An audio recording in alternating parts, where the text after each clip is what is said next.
Behind the serene smiles and clinking glasses that night, something far more dangerous was taking shape. A hidden arrangement of pieces on a board where the stakes were higher than love. He noticed the oddities, fleeting glances, nervous touches, phone screens glowing in the dark. Everything that once felt familiar began to crack under the weight of silent betrayals. A few messages, one name, and not just a marriage crumbled, but an entire empire built on years of labor and trust. When the truth finally surfaced, only one question remained: how to strike so that the pain turns into strength, and betrayal becomes the beginning of a new game. Hello, my friend. I'm so glad you stopped by my channel. If you're here for the first time, don't forget to subscribe and share this video with your friends or family. It really helps my channel a lot. Please tell me in which city or country you watch this video. I value every one of your comments. So, let's get started.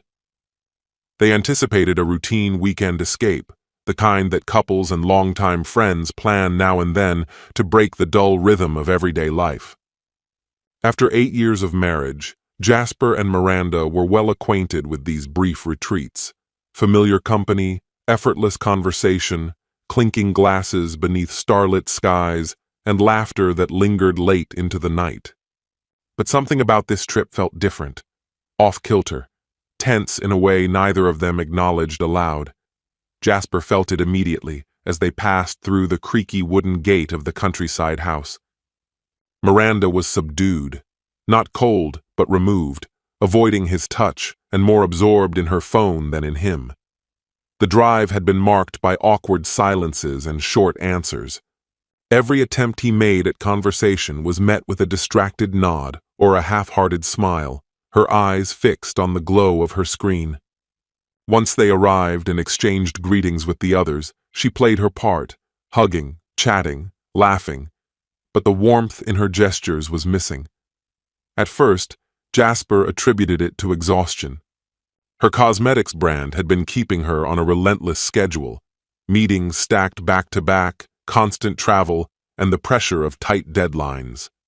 It made sense, he thought, for her to be drained.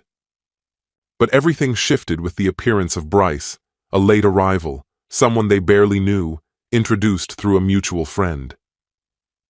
The moment Bryce entered the house, Miranda's demeanor changed. She sat up straighter, ran her fingers through her hair, inhaled as if steadying herself, and walked over to greet him. Their handshake lingered just a touch too long. Her smile appeared forced. Bryce, surprisingly relaxed for someone new to the group, seemed comfortable in a way that didn't match the situation. As the hours passed, Jasper started seeing more. Wherever Bryce went, Miranda wasn't far behind. If he stepped out onto the porch, she was soon there too, saying she needed fresh air. When he joined the others at the table, she followed with a bottle in hand, offering to refill glasses. There was an odd synchronicity between them, an unspoken connection that excluded everyone else. Jasper, not prone to jealousy or paranoia, simply observed, filing away every telling glance, each quiet smile. There were hushed laughs exchanged when they thought no one noticed, prolonged eye contact that vanished the moment attention shifted their way. Once, as she laughed, Miranda touched Bryce's arm in a way that was meant to seem casual, but wasn't. It was all subtle, but not invisible. Over dinner, she barely touched her food, her eyes flicking to her phone every few minutes. Twice, she excused herself, citing urgent work calls. She returned each time without speaking to anyone, her fingers still tapping out messages. She barely acknowledged Jasper when she returned to the table. When he asked what was going on, she muttered something vague about a supplier issue, dismissing it with a shrug. He smiled and nodded, acting as though he believed her. Later, when most of the group gathered in the living room to chat, Miranda claimed a headache and excused herself upstairs. Jasper lingered with the others, trying to engage, but his thoughts were elsewhere. A tightness had settled in his chest, heavy, insistent. Eventually, he climbed the stairs and found her asleep, curled away from him. Her phone lay beside her on the bed, its screen still lit. He stood there, wavering. But suspicion had been growing louder than doubt. He picked it up, unlocked it, and began to read. The messages were there, plain, intimate, unmistakable. They weren't coded in sentiment. They were open, flirtatious, brimming with familiarity. One message froze him in place. "See you tomorrow on the trail, just like we planned. He won't suspect anything." This wasn't a hasty mistake. This had been planned. The weekend, meant to be a peaceful escape, had become something else entirely. A revelation. This wasn't an impulsive fling. It was orchestrated, precise. They had taken care to use vague language and careful timing, but the intention behind the messages was unmistakable. Jasper returned the phone to its spot, stood quietly, and walked into the bathroom. He stared at his reflection, trying to make sense of the woman asleep in the next room and the life they had built together. A marriage, a business, years of shared dreams and effort, and now this betrayal unfolding before his eyes. And it wasn't with someone from her past. It was with a man Jasper had only just met. What he didn't yet understand was that this betrayal was layered, not only emotional, but potentially professional. This weekend wasn't the conclusion of a secret affair. It was the beginning of something unraveling. He lay awake for the rest of the night, the weight of the messages pressing against his thoughts. These texts went beyond infidelity. They were deliberate, tactical. Miranda used phrases that hinted at future moves, references to business changes, strategic alignments, and decisions that had little to do with romance. It wasn't just a personal betrayal. It felt like a calculated maneuver. As sunlight slowly filled the room and Miranda remained asleep, Jasper slipped outside for a walk.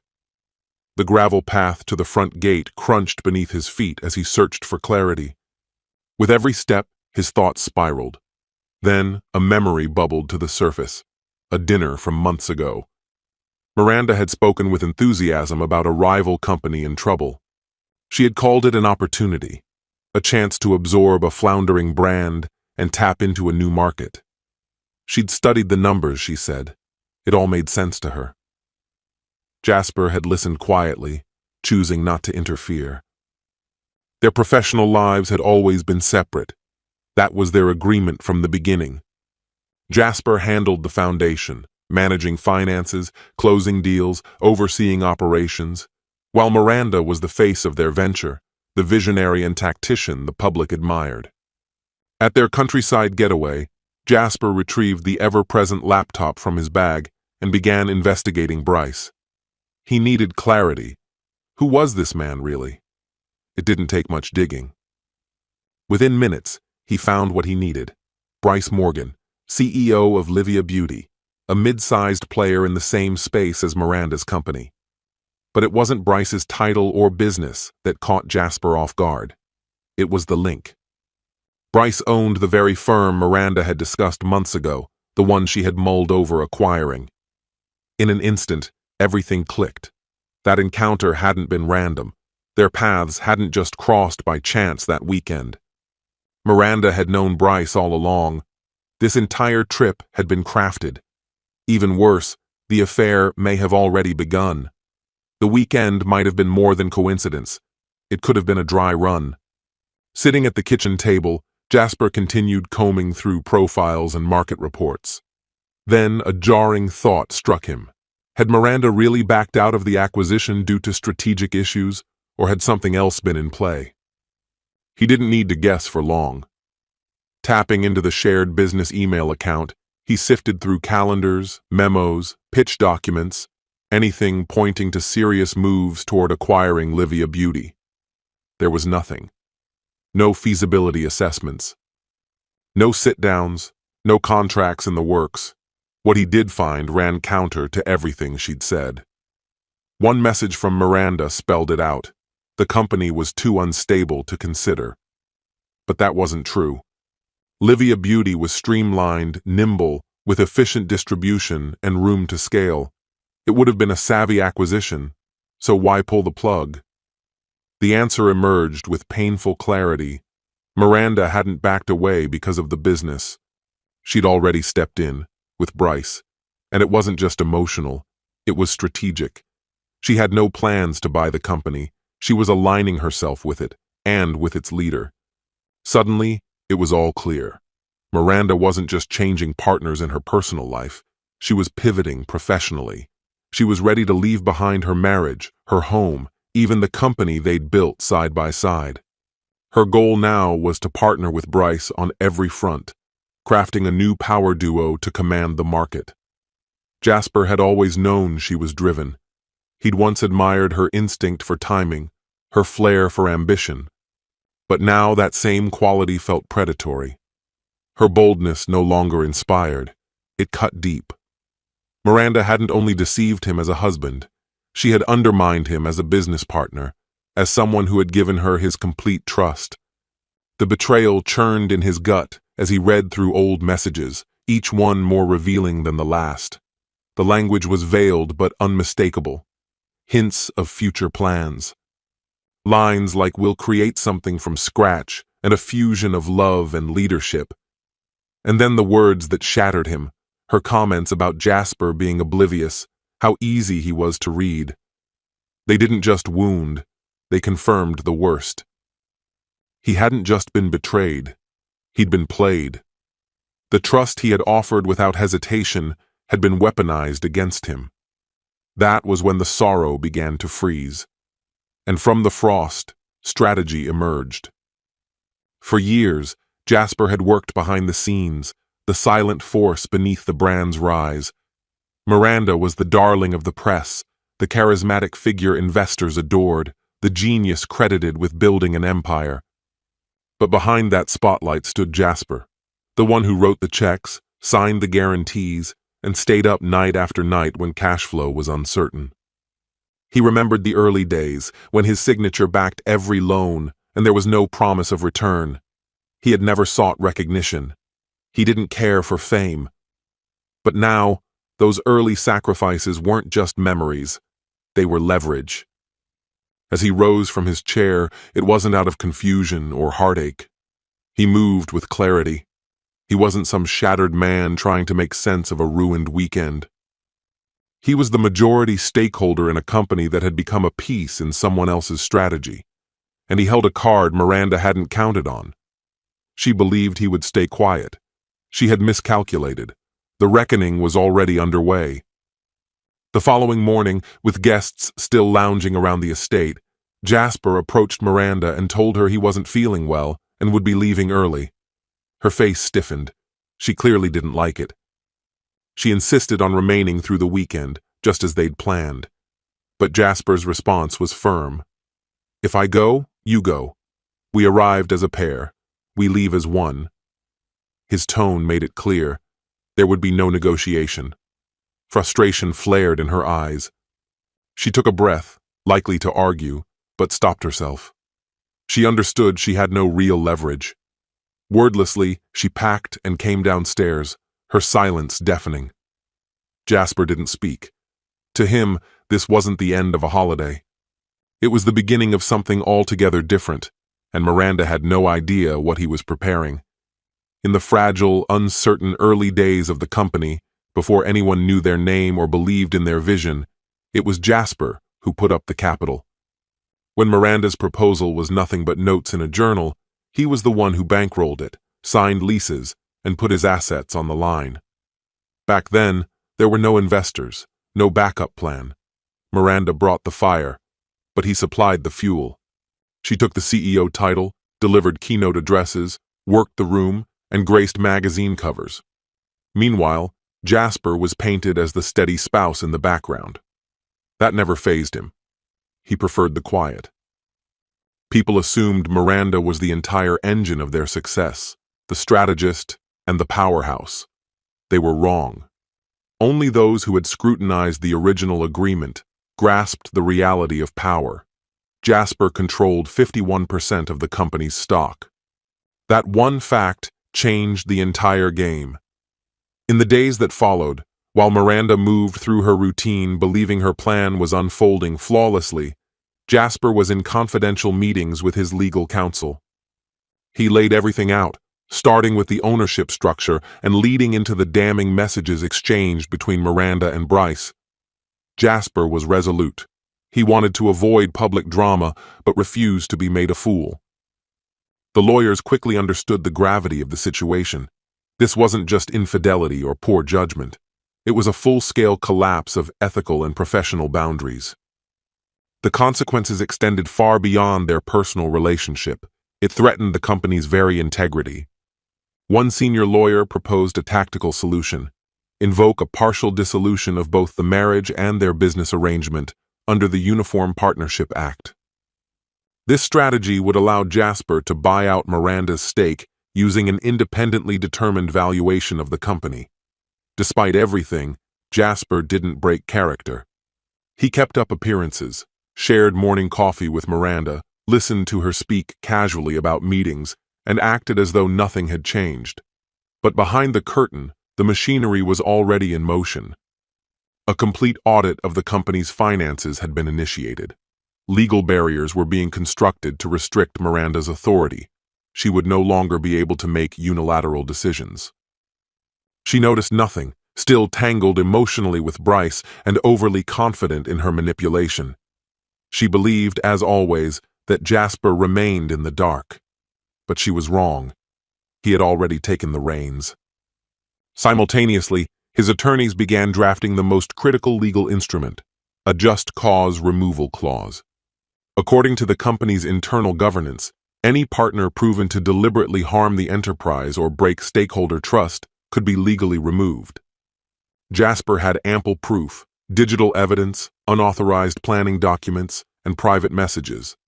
Miranda's betrayal wasn't just marital, it was corporate sabotage. Her collusion with a competitor crossed a legal and ethical line. As the legal strategy took form, Jasper reached out to a longtime investor, someone who had supported the company from the start. In a quiet, private meeting, he shared the details. The investor, shocked but loyal, promised to supply any capital required to facilitate the buyout of Miranda's shares. That pledge gave Jasper both financial assurance and strategic leverage. Meanwhile, Miranda continued behaving as if she still controlled everything. She texted Bryce, arranged covert getaways masked as business travel, and showed theatrical fatigue whenever serious company issues were mentioned. What she didn't know was that her time was nearly up. A legal document was already being finalized, one that would begin the dissolution process and suspend her corporate authority pending resolution. Jasper had already signed it. The audit was imminent. His lawyers were simply waiting for the most advantageous moment to act. Despite the betrayal, Jasper remained composed. He didn't retaliate emotionally. Instead, he focused his hurt into calculated, intentional moves. This time, he was in control. Miranda, immersed in a fantasy of power, never sensed the ground shifting beneath her. And when reality finally hit, it would be far too late. Jasper had compiled everything: communications, contract breaches, expert evaluations, into an ironclad case. Yet there was still a part of him that needed closure. Not to fight, but to confront. Maybe to remove all remaining uncertainty. Maybe just to face what she had truly become. That afternoon, when Miranda claimed she was visiting a vendor, Jasper discreetly followed her. He saw her enter a restaurant in a nearby shopping center. Moments later, Bryce arrived. They sat tucked away in a corner, exchanged sly glances, then leaned into a kiss, long, unrestrained, careless. No effort to conceal it, no hint of shame, only the confidence of people who believed they were untouchable. From across the street, Jasper recorded everything. What had once existed only in text messages had now taken physical form. And when the kiss ended, Jasper crossed the street and walked directly to their table. The color drained from Bryce's face. Miranda, by contrast, looked defiant. She folded her arms, smirked, and met Jasper's gaze. With no emotion, she stood and said, "I don't regret a thing. I want a divorce. Bryce and I are moving on." Bryce stayed silent, staring at the table, Miranda exhaled and continued. She said she was tired of a life of stability without passion, of living with someone predictable who never truly matched her drive or rhythm. She laid out her proposal with calm precision. Once the divorce was finalized, she'd hand over his shares, provided he exited the company without causing a stir. She said Bryce had already agreed to a merger between their firms. A new brand image was already in development. Together, she and Bryce would form a formidable force, leading figures in both business and lifestyle circles. The groundwork was already in place. All she asked was that he have the foresight to sign and walk away peacefully. Jasper stayed silent. Nearby patrons acted as though they weren't listening, but the tension was impossible to ignore. When Miranda finished, she waited for a reaction, a word, any response. But Jasper simply stared at her, steady and unreadable, as though he saw the end coming and didn't need to spell it out. He slid his phone into his pocket, turned and walked off, his steps steady and deliberate. Miranda remained standing, a faint, confident smile on her face. In her mind, the victory was hers. Jasper was finally out. The future belonged to her and Bryce. She believed she was in full control. But that moment marked the turning point, and she didn't know it yet. Jasper left the restaurant without looking back. The ache of betrayal clung to him, but his stride carried a quiet conviction that spoke louder than rage. At the door, he paused and took a long breath, as though trying to clear her from his lungs. It was over, and he accepted it. But unlike Miranda, who made her play like tossing dice in a high-stakes game, Jasper's response would be precise, quiet, but devastating. Back at his house, he moved with intention. He packed only what mattered: a few changes of clothes, essential documents, his father's worn watch, and a photo of his late mother. Each item now felt heavier in a different way. He crossed the bedroom without glancing at the bed they once shared. Downstairs, he scribbled a quick message. "Don't look for me. You'll understand why." He placed the house keys on the kitchen counter and walked out. His destination, a small apartment near the office, functional, emotionless. No trace of scent on the linens, no memories to haunt him, just what he needed. Once inside, he dropped his bag, removed his shoes, and sat down at his laptop. No tears, just a cold, laser-sharp focus. The first message went to his lawyer. Approved. Move ahead with everything. The second, board meeting tomorrow at 8. Agenda, urgent restructuring. The third, need full audit of Miranda's finances over the last 6 months. Confidential, immediate. It wasn't even 5 a.m. by the time he was done. He hadn't slept. He didn't need to. What drove him now was a calm, relentless resolve to flip the script, with the same surgical precision Miranda had used to cut him out. Before most people had finished their morning coffee, court papers had been filed to dissolve both the marriage and the business partnership. Everything done strictly by the rules. He followed company protocol to the letter. He submitted evidence, texts with Bryce, logs of hidden meetings, proof of a merger devised in secrecy. The notice was delivered in person. Miranda opened the envelope in the hallway, her breakfast cooling untouched behind her. Her hands trembled as the truth set in. The blood drained from her face. She called Jasper repeatedly. On the third attempt, he picked up. His voice was steady, not angry, just resolute. "Everything is per the contract. Read it thoroughly." Then he hung up. That same day, a judge granted an emergency order stripping Miranda of all executive powers. By mid-afternoon, she was locked out of company systems, banned from board meetings, and her digital access revoked. HR was instructed to bypass her on all communications. Her office sealed, her possessions boxed and itemized. In under 48 hours, the woman once seen as the company's face had lost her grip completely. Bryce was the first to grasp what had happened. When word of the injunction reached him, he tried to reach Miranda, but no meeting took place, no explanation was offered. He disappeared, sold his shares, backed out of the partnership that had recently been announced with fanfare. Miranda was left isolated. Her grand strategy collapsed, her promises meaningless. Her calls to investors went unanswered. No one trusted a leader who allowed personal ambition to sabotage an empire. In the final divorce terms, Jasper, citing breach of trust and the damage caused, took full control of the business. A complete overhaul followed. New branding, new campaigns. The company returned to its essence.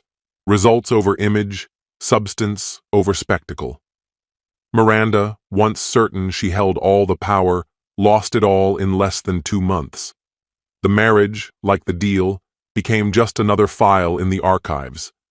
The empire she once believed was securely hers had slipped away into memory. The legacy she had meticulously built over the years had quietly unraveled, undone by the subtle precision of the one man she had never thought to fear. Jasper never sought recognition. No media coverage, no public remarks, not a single clue to announce her downfall. He simply kept moving forward, calm and invisible, his determination never wavering. Months later, he was walking through the main corridor of the corporate headquarters when a new group of interns caught his attention. They were assembled for their first day, full of energy and uncertainty. Jasper paused, observing them in silence. One intern stood up, clearly in awe, and said, "It's a privilege to meet you, Mr. Brennan." Jasper offered a slight, knowing smile. "Lead with integrity. That's what people notice first," he said. Then he added, "But it's your character that holds everything up when the ground begins to give way." Without waiting for a response, he continued on his path. The world kept turning, but now, the story unfolding was entirely his own. This story has come to an end. What's your opinion? Share it in the comments, my friend. And if you like this story, check out other exciting videos on my channel. I'll say goodbye until the next video. See you.